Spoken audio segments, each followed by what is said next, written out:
Today we got to talk about it. The Anthony Davis to Chicago rumors are floating around again after John Wall's comments, and the Bulls fans are already photoshopping jerseys and coming up with trade machine ideas. I'm going to keep it real about why, as much sense as AD makes on paper for the Chicago Bulls, the Bulls are not in a position to make that type of move for him or any other player with a supermax contract. We're also going to be breaking down the Chicago Bulls defensive slide from being a top defense over to one of the bottom defenses in the league currently. And we're going to dive a little bit into the mailbag. We're going to talk about all that plus more right after this.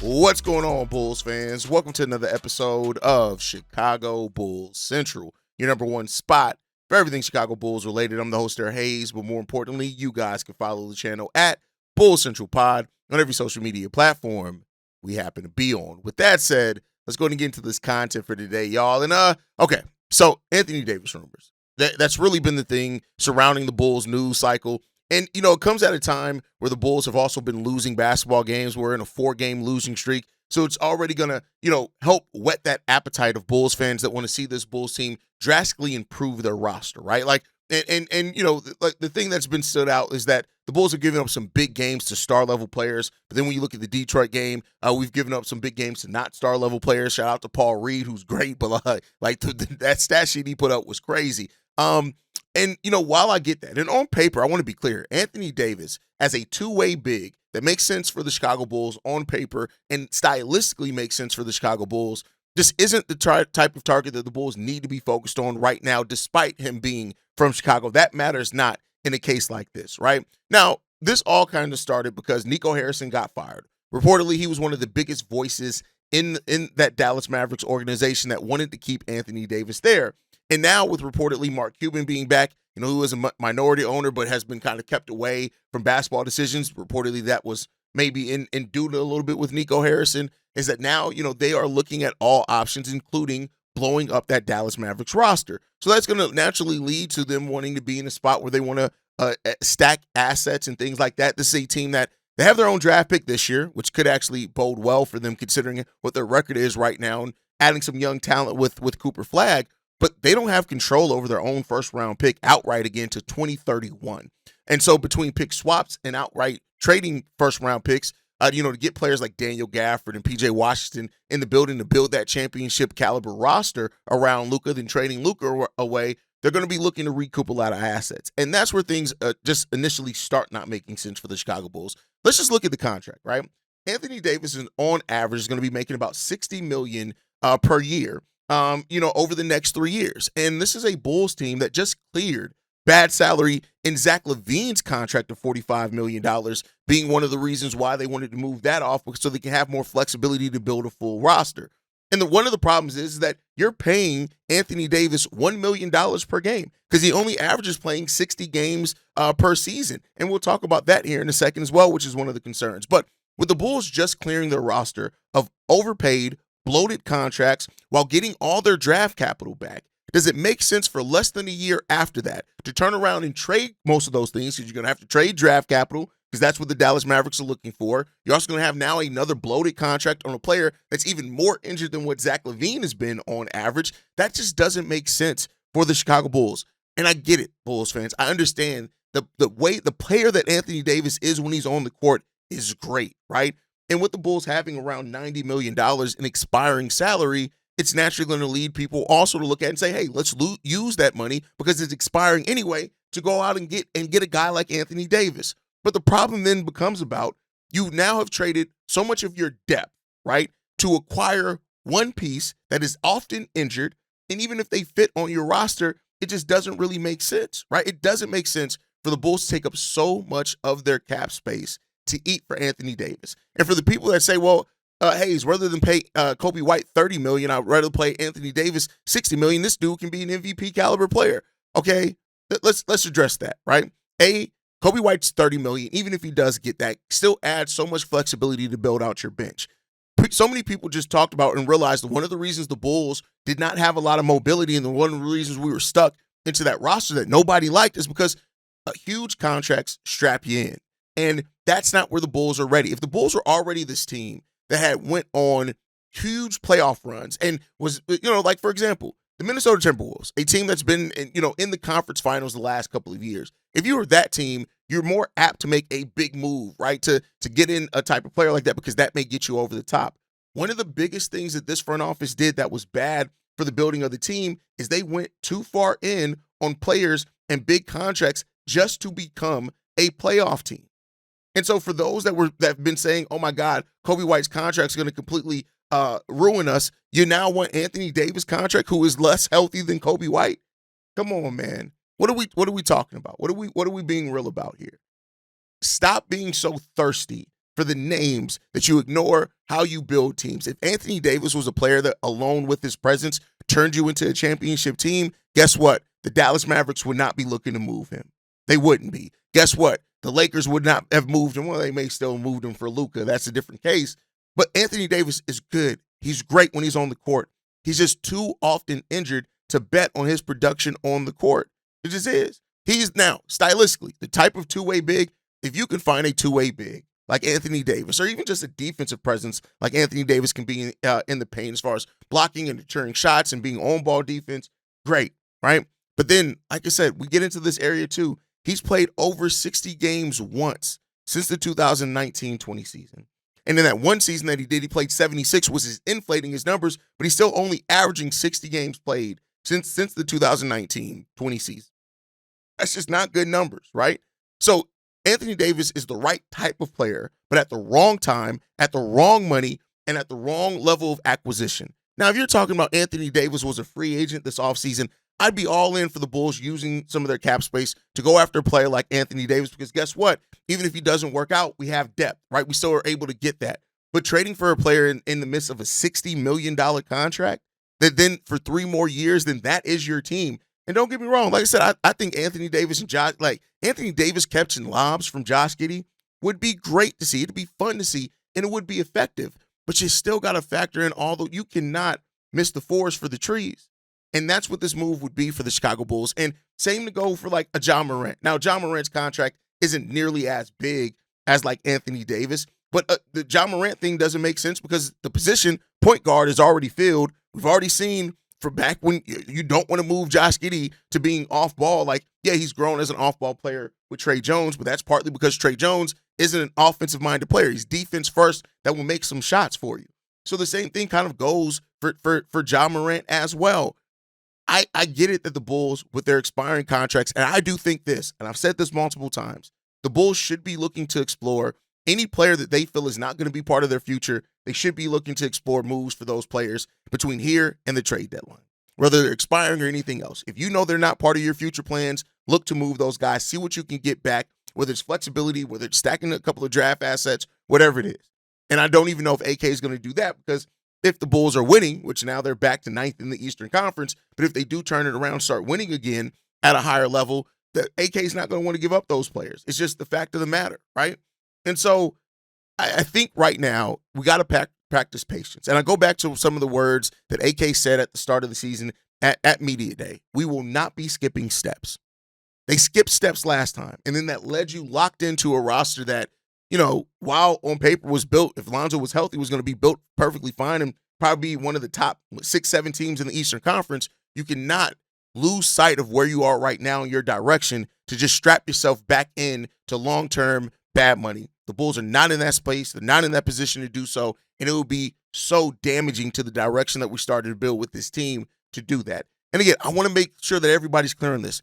This is not about not trading Kobe White if you get an amazing deal or you have a target of a player. This isn't about not making trades or not even trading your first round picks. All that stuff is fine if you do it in sense, right? And something that still makes sense towards what you're building to. And depending on how the season ends for the Bulls, maybe their appetite in the offseason is more apt for trading for a player like that. At that point, they'd have cap space. They can absorb it and just send draft picks back and then still maintain some bird rights on some other players. There's a lot of different avenues and routes and things to get there. But this right now, at this trade deadline, Anthony Davis, that ain't it. It's just not it. And so, we'll see what the future does hold for the Chicago Bulls in that area. Let me know what you guys think on that down below. With that said, let's get back into the basketball court, right? Which is always where I love talking about things at, right? The Chicago Bulls defensive regression is something that's definitely concerning. Now, we'll see how it is when everybody's back on the court. But when you look at it from the Chicago Bulls over this 4-game stretch, are terrible. Like their defensive rating, which we were number one or top 5 in a lot of defensive areas. Over the last 4 games, we're 24th in defensive rating, 26th in points allowed, 27th in opponent field goal percentage, and 29th in points allowed in the paint.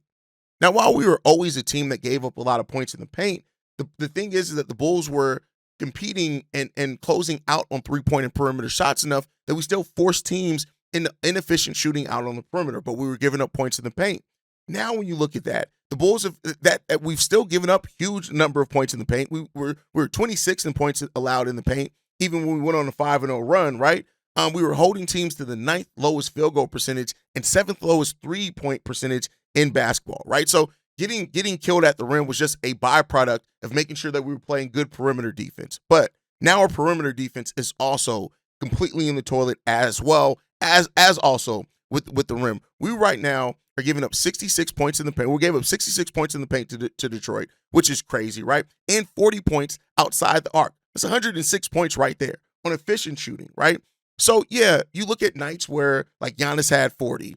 Donovan Mitchell had 29. Victor Wembanyama had 38, right?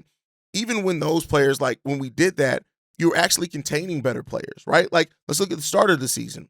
Cade Cunningham, Paolo Banchero, and Trae Young all failed to even get 25 points against the Chicago Bulls in those matchups. The Bulls have to lock back in a lot of areas. But defensively is the one area that the Bulls cannot afford to completely slide in. And I get it. On paper, we've never looked or thought to be this most amazing defensive team, but the things that we're losing at now come down to effort. And that's where we were winning a lot of these matchups at was effort before. And so now that we're failing at the effort part of this game, you just look at that and say, what the hell are the Bulls doing? So, yeah, offensively, I think we're going to get better offensively. Defensively, we have to rediscover what we were trying to be before defensively with being a team that everybody's competing, everybody's eating, everybody's doing these type of things to get out there and defend, and we have to be better at that. Until we lock back in defensively, this team is going to be a team that struggles. This team is going to be a team that so many games come down to the fourth quarter because we aren't locking in and playing sound defense. We are not good enough as a defensive team for anybody to slack off defensively. And at the start of the season, it seemed like this team really understood that, and thus you were getting complete effort on everybody on closing out, everything out on the perimeter. Yeah, our paint defense sucked, but we were guarding well out on the perimeter. And then that also factored in to us getting easy shots on the offensive side of the ball, getting out in transition, and this team having fun together. We got to rediscover that, and that has to be done through defense.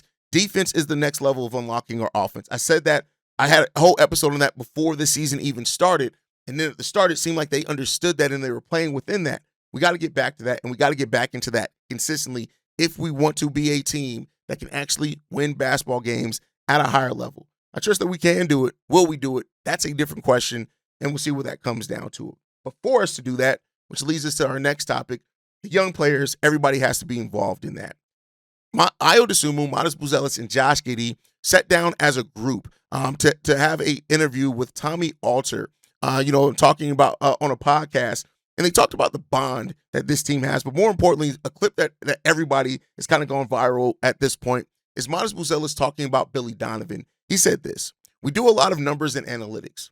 One time I remember driving baseline and I bumped like Shea's shoulder and then separated and I was close to the rim. He backed off because I hit pretty hard in a solid mid-range. The next day, it's on film, and Billy was like, 'Matas, take that shit and throw it out in the trash.' I'm like, damn, that's my shot.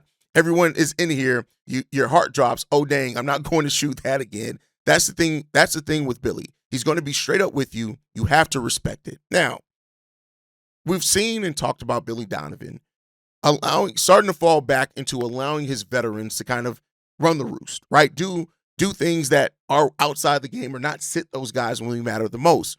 But one thing that we can't ignore is that Billy Donovan has the respect of these young guys, the guys that we hope are the future of this roster. he absolutely has the respect of those guys. And that's something that, has always been in question about Billy, even though when it shouldn't have been. For me, people like, Witten and other people legitimately. But now I think what you're seeing from Billy Donovan as a player, as a coach, that having a young roster goes back into his college sensibilities where he is a Hall of Fame level coach. But we need Billy to coach everybody the same. Everybody needs to be held to the same standard, and even your aging vets, right? And so while Io and Modest and Josh Giddey and these guys have this close bond that you can see and feel on the court. We saw it in the offseason with them doing podcasts and the streams together and all those type of things. It's good to have young players that also self-reflect. And that's what Modest Buzelis has. That's what Io DeSumo has. Kobe White has that as well. And that does provide this edge to this team that we've seen over the last few years that we're hoping is going to continue to grow together. And that's a promising thing. But we got to continue to grow, and we cannot allow ourselves to fall into this trap that we are good enough to do anything yet. So building off this bond, and this is, again, why I say the things that I said about not skipping steps and making a trade for like an Anthony Davis, because that's not what this team needs right now. Do we need that eventually? Yes. To win a title, do you need a superstar? Yes. All those things are absolutely true. But also what's true is that you cannot skip steps. You cannot avoid the process, because trying to skip that is basically what gets you in basketball hell, in purgatory, where we were the last 5 years before this season, right? So we'll see how that goes. We'll see how that develops, man. But with that said, last thing, we got one voicemail we're going to play. This one's from Corn. What's the good word, King Drip? It's yo brother Porn, man. Let's get right into the shit, man. Hey, man. Bulls, T-Red Nation. Ain't this a fun season, man? Ain't this fun, y'all? I get it. We just lost 3 straight, right? But your brother is very optimistic about this team, man. I'm sitting back and I'm watching, and I'm just like, just a little nicks and crannies that we need to fix. Yes. We having a problem closing right now, right, Billy? And I'm not the one to defend, but you know what? I'm the one that's going to sit back and not say, oh, this all is just to fall off. Hey, man, in the great words of my favorite rapper next to DJ Quick, because y'all brother Corn is a Cali nigga, right? It's a marathon, y'all. It's a marathon. Great word of Nipsey Hussle. God bless his soul. It is a marathon, man. And the marathon continues, y'all. The marathon continues, man. Hey, man, we gonna be all right, man. And I'm looking forward to us finally getting in full strength and seeing how the team actually look when we get in full strength. Give it time. It's okay, yes. I understand that we lost 3 straight. I understand that we gave up 2 fourth quarter and we blew a 20-point game. I understand how we feeling right now. But at the end of the day, man, I'm loving how we moving forward, man. It is what it is. We're going to lose these type of games, man. Like we won this game against Sixers. We're going to have tough games. And it is what it is when it comes to that, man. I'm just going to enjoy this moment and love and engulf in this, because I know what we are, man. I have so much faith in us, man. I'm being so 100 with y'all. I have so much faith in this team. It is what it is. Y'all can say whatever. I'm just going to be sitting back and enjoying the fucking ride, whatever it is, because I know this team is on the up and up, regardless of the fact. So, hey, man, I'm going to say something that the Bulls fans plus myself don't like to say. Be patient, y'all. Be patient, because greatness will come. Hey, man. Peace, Drip. Steve Red. Blessings. The Bulls are definitely having problems closing out games. I think even the most optimistic Bulls fan will tell you that, yeah, we're having a problem closing out games. We're a young team. We're still learning how to win consistently and what has to go into winning close games. Last year, we were 17-17 in clutch games. We're not gonna be that this year. And part of that is gonna be that, you're trying to do things at a different level. You're trying to do things where you're doing it as a team more than one thing. But there's a lot of reason to be optimistic about this Bulls team. I get it. There are a lot of pessimistic people when it comes down to it. And they've earned that. The Bulls have earned that with how we've done our franchise over the last 10 years. But I think just ultimately when you look at this team, the one thing is that this team is competing. And, when I said that this team was fighting with the heart of Chicago, I still mean that. Now, we got to get back to that, right? We need to get back to playing with that edge, that connectivity, those type of things, sacrificing for each other. That's what can get you to win games when it's the sum of the parts greater than, or the sum of the parts greater than the individual pieces. And let's hope that this team can rediscover that. If they can, the season's going to continue to be fun. We're in hell right now, right? The 4-game losing streak, it sucks. This doesn't feel good, but I think we'll be fine coming out the other side of it. This Bulls team is going to be okay. We're going to discover our edge back, and once we do, the Eastern Conference better watch out because this ain't your mama's Bulls team, and we'll get back to that sooner rather than later. But thank you for leaving that voicemail, Corn. Yeah, I appreciate that more than you know. But here's what I'll say, man. The name Anthony Davis sounds like it moves the needle. He's the exact type of two-way big that would change a lot for this team when he's on the court. But timing matters. Contracts matter. Health matters. The Chicago Bulls finally have a flexible young core that's worth believing in. You can't throw that away just to say that you have a superstar.